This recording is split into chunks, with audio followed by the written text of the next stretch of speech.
बिहार में 20 से 30 हज़ार पद प्रारंभिक शिक्षक बहाली के लिए अभी रिक्त हैं।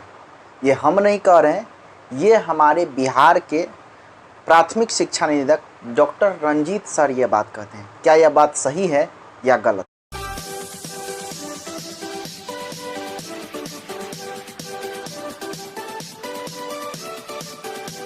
नमस्कार, स्वागत है आप सभी का एएन टीचिंग के इस यूट्यूब फैमिली में और मैं हूं Aditya AN teaching YouTube family की तरफ से। कैसे हैं आप सभी? उम्मीद करते हैं आप सभी अच्छे होंगे। जैसा कि अभी हमने कहा कि 20 से 30 हज़ार सीट अभी जो है रिक्ति पद जो है बिहार में प्रारंभिक शिक्षक बहाली के लिए अभी खाली है। ये ऐसा डॉक्टर रंजीत सर कहते हैं, प्राथमिक शिक्षा निदेशक। आपको पता भी होगा कि हमारे बिहार के प्राथमिक शिक्षा निदेशक अभी डॉक्टर रंजीत सर हैं। तो आपको बता दें कि ये बिल्कुल गलत है, बल्कि बिहार में 20 से 30 हज़ार पद रिक्त नहीं है, लाखों की संख्या में पद रिक्त है। अभी प्रारंभिक शिक्षक बहाली के लिए 94,000 रिक्ति का बहाली निकला हुआ है, लेकिन बहाली अभी तक नहीं हुआ। आपको क्या लगता है कि वो 94,000 शिक्षक बहाली अगर हो भी जाए, फिर भी लाखों की संख्या में सीट रिक्ति अभी खाली है प्रारंभिक शिक्षक बहाली के लिए? एक बात जान लीजिएगा कि सत्य परेशान हो सकता है, लेकिन पराजित नहीं हो सकता है। अगर स्कूल में, अगर सरकारी स्कूल में बच्चे पढ़ेंगे, उसमें एडमिशन लेंगे, तो उनको शिक्षक का ज़रूरत होगा ही होगा। अगर उसमें शिक्षक नहीं रहेंगे तो फिर उन बच्चों को पढ़ाएगा कौन? बहाली आज के डेट में जो सरकार है, जो वर्तमान में सरकार है, वो सरकार भले ना कर रही है, लेकिन कुछ ही दिनों में अगर हो सकता है, ज़्यादा अनर्थ तो किसी का चला नहीं है। जहाँ पर बच्चे पढ़ना चाहते हैं, जहाँ पर बच्चे के जो गार्जियन हैं, जो पेरेंट्स हैं, वो चाहते हैं कि हमारे बच्चे को एक बेहतर शिक्षा मिले और उनका भविष्य आगे की तरफ बढ़े, उनको भी एक दिन पता हो जाएगा कि हमारे स्कूल में अच्छे शिक्षक नहीं है, ट्रेंड शिक्षक नहीं है। इसके लिए हमको सरकार के नाकामी को देखना होगा, और सरकार के नाकामी को देखते हुए वो बहुत दूर सरकार को फेंक सकते हैं। और जैसा कि आप सभी को पता है कि रेशियो जो है हमारा, प्रत्येक 30 बच्चा पर एक टीचर का होना आवश्यक है। अगर उस रेशियो में हम लोग जाएं तो लाखों की संख्या में बिहार में शिक्षक पद रिक्त है, लेकिन बहाली अभी वर्तमान की सरकार यह नहीं करती है, लेकिन करना तो तय है। इसीलिए आप सभी से निवेदन है कि कभी डीमोटिवेट ना हों। बहुत लोग ऐसे हैं, जैसे हम भी एजुकेशन फील्ड से जुड़े हुए हैं, तो काफ़ी सारे लोग जो जुड़े हुए हैं वो अवसाद में चले जाते हैं। ऐसा लगता है उनको कि नौकरी नहीं होगी।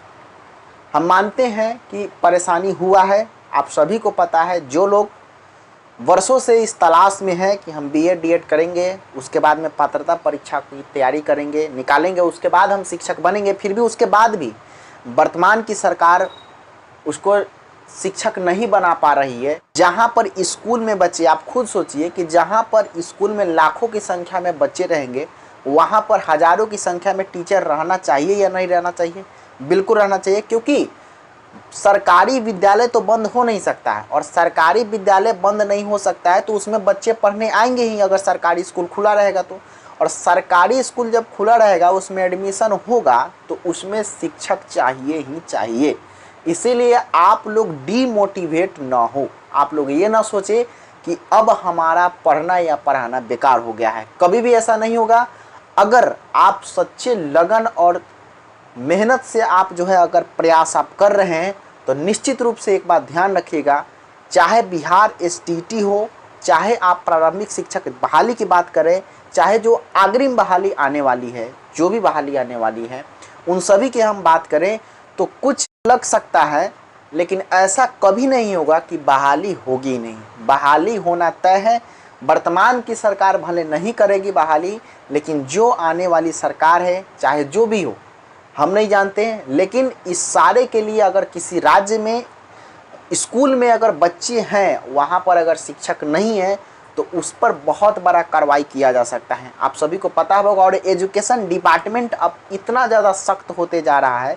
नेशनल एजुकेशन पॉलिसी को आपने देखा भी होगा, जो 2020 में आया है, उसके नियम और कानून को आपने पढ़ा भी होगा, तो आपको समझ में आ गया होगा कि अब शिक्षा व्यवस्था काफ़ी दुरुस्त होने वाला है। तो इसीलिए आप डिमोटिवेट ना हो। बेसिकली ये वीडियो हम उन्हीं लोगों के लिए बनाए हैं जो लोग धैर्यता को खो दिए हैं, हम मानते हैं इस बात को। बहुत लोग ये कहेंगे कि सर धैर्य कितना दिन रखें, बिल्कुल सही बात है, आप धैर्य बहुत दिन नहीं रख सकते हैं, लेकिन कुछ सिस्टम ऐसा है, अर्थात इंडियन कॉन्स्टिट्यूशन जब भारतीय संविधान बना तो उसमें जो है, जो सरकारी नौकरी करने वाले लोग हैं, जो सिविल सर्वेंट है, उन लोगों का जो मान्यता है, उन लोगों का जो पावर है, उससे बढ़ा करके नेताओं को पावर दे दिया गया। जबकि पढ़े लिखे वो लोग होते हैं, तो कहीं ना कहीं दबाव रहता है एक प्रकार का, जिसके कारण कुछ अधिकारी भी नहीं कर पाते हैं। तो इससे क्या होता है ना कि कभी कभी परेशानी उन नेताओं के कारण, जो पढ़ने लिखने वाले लोग हैं, जो शिक्षित हैं, वो बेरोजगार आज के डेट में बैठे हैं। लेकिन नेता 5 साल ही रहता है, 5 साल के बाद उसको बदलना ही है, और बदलेगा तो सुधरेगा। इसलिए ध्यान रखें, आप कभी भी डिमोटिवेट ना होए, अभी आप नकारात्मक अभिप्रेरणा की तरफ नहीं जाए। आप सभी से मेरा निवेदन है। धन्यवाद, मिलते हैं आपको फिर से नेक्स्ट वीडियो में, तब तक के लिए जय हिंद, वंदे मातरम।